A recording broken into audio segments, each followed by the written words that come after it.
Hey everybody, Shane here, Shoebox Legends. Thanks for tuning in for an episode. It's been, about maybe a week now since I posted anything on here. Maybe the longest stretch I've gone without a video in the 3+ year history of the channel. Still collecting, everything is good. Just been incredibly busy with work and probably going to be that way for a little bit longer. But I have like 15 minutes free today, and I figured let's just get on, do a quick cheese box rummage through the COMC cheese box and at least get something up on the channel. And we start with a really cool football card. Probably did not expect us to start this way today, but this is a buyback from 2015 Topps Football. They did buybacks that year, stamped just like they did in baseball, foil stamped of all the previous year's Topps football sets. And this one is really cool because it features Drew Bledsoe on his rookie card from 1993 Topps Football, that 93 draft pick card. Of course, the guy before Tom Brady. When I stumbled across this on COMC, I was blown away. I've always lived in New England and been a Patriots fan, going all the way back to the days when they were terrible, just like they are now. Back in the 90s, under Bledsoe, they did go to that one Super Bowl. But finding that buyback for my collection was insane. And in my little football Z folio, I have a 9-pocket page of all of these buybacks. So that Bledsoe will go front and center on that page. Next up, we have a hockey card here, Connor McDavid. This is an Upper Deck canvas, and it's that great multi-exposure technique that Upper Deck was known for back in the day. This is like a second year card of his, sneaky awesome card. Love canvas. And that's one where I picked up many copies of that when they were, really, really cheap. I haven't checked in on it lately, but McDavid about to hit his 1,000th career point in the NHL. He's sitting at 999 as I record this video. And we go now to vintage soccer, from football to hockey to soccer. And this is a set that I've shown before. I just love it. The 1923 casket footballers. Quality cigarettes. The print is a little bit fuzzy, or it's not really focusing. There we go. So this is, I guess, Byrne or Berry in training, Gallagher and McRae. So I guess those are the players depicted. I don't know anything about these. I don't know anything about 1920s soccer over in England, but I love that these use actual photographs from the 20s of the great game. And the backs of these are as cool as the front. I just love the ornate design. Casket cigarettes, the aptly named tobacco brand. Just big fan of these. I've shown a few before. I have one with game action going on that has literally what looks like a castle in the background. So just great old school English football card there. And now we finally get some baseball in.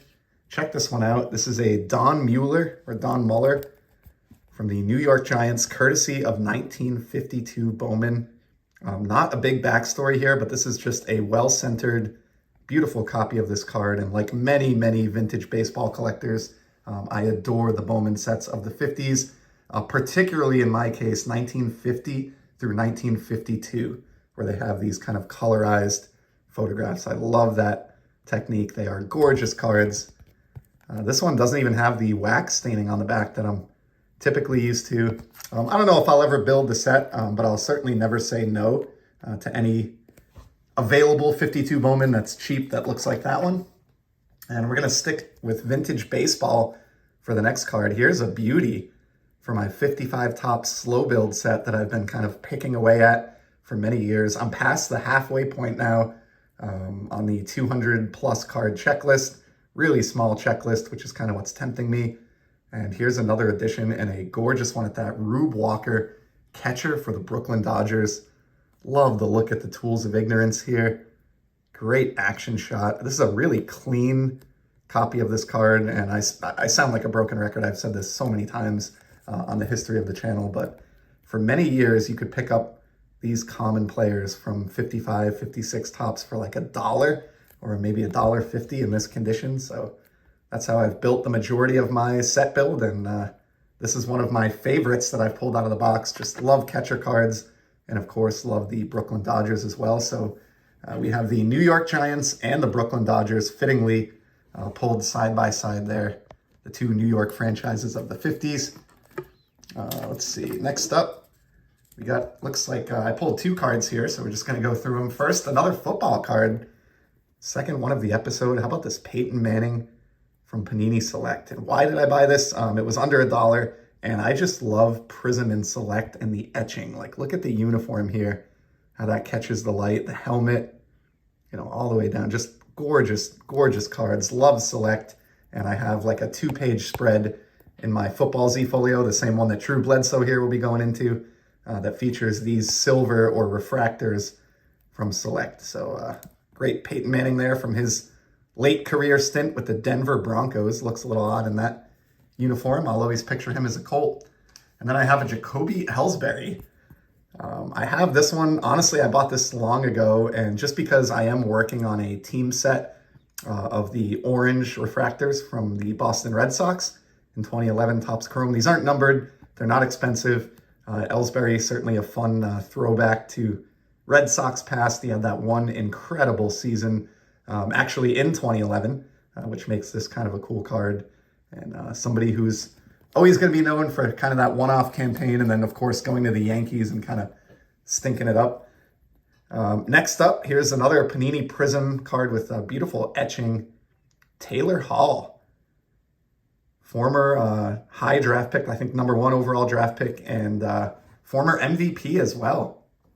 Last I heard, I believe he at least was last year on the Chicago Blackhawks. I don't know if that's still the case. Bringing some seniority to that roster alongside youngster Connor Bedard. But this is the lone Panini Prism standalone hockey release from 2013-14. And I love the different colored refractors or prism cards from this. And of course, this is a great team color match with the blue prism for the Edmonton Oilers. So second Oilers card of the day following that McDavid canvas. So a little bit of hockey representation today. All right, here is a really fun one.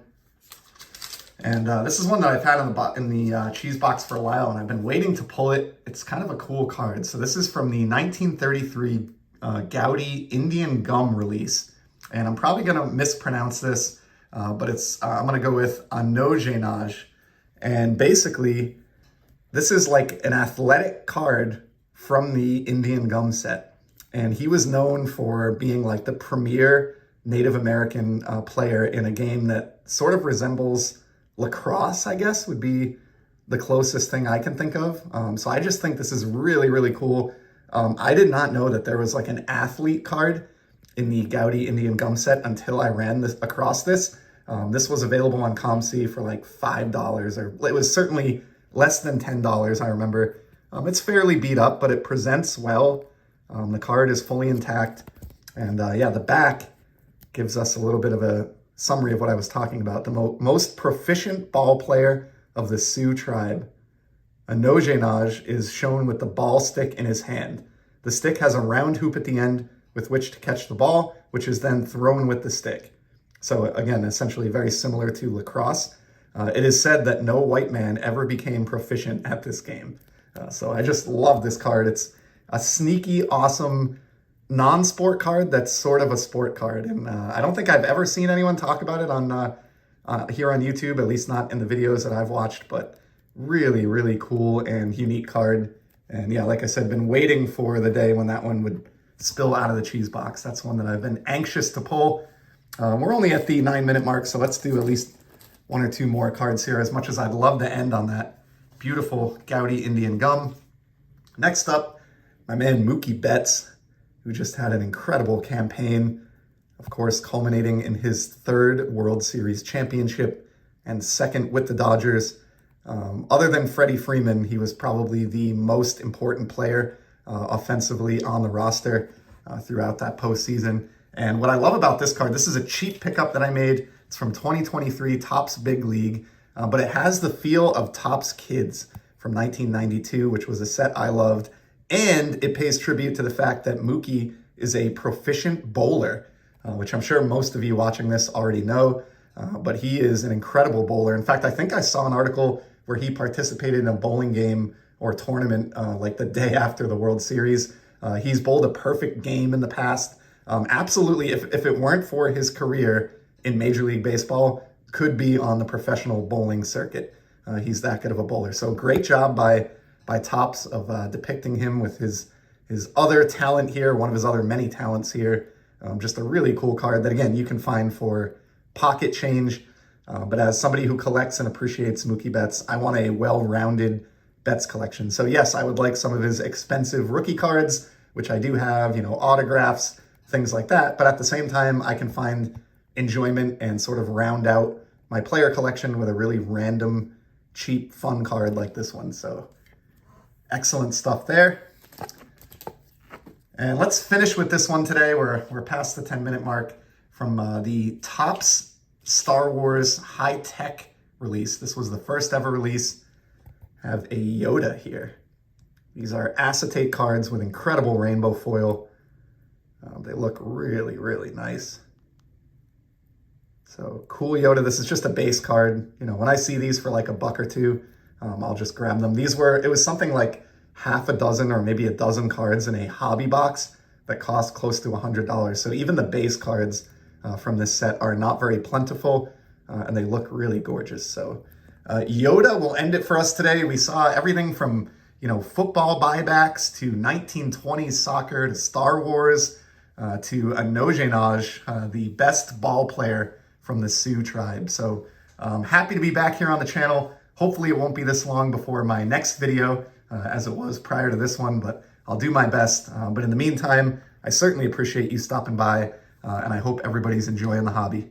Take care.